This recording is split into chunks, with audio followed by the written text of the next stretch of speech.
Nama saya Omi, umur saya 41 tahun. Pertama saya pengen, tadi dengar khotbahnya Bapak, saya pengen pengurapan, suruh maju, saya merasakan lawatannya, api Roh Kudus menjalar di seluruh tubuh saya hingga jatuh. Yang kedua pada saat Bapak bilang siapa yang sakit, saya sudah 3 minggu batuk, alergi AC ya Pak, vertigo, terus saya percaya dan saya imani. Vertigonya yang kiri atau kanan?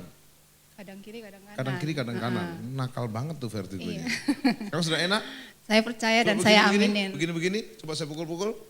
Sudah enak. Siapa yang sembuhkan? Amin, Tuhan Yesus. Tepuk tangan, sini Ibu.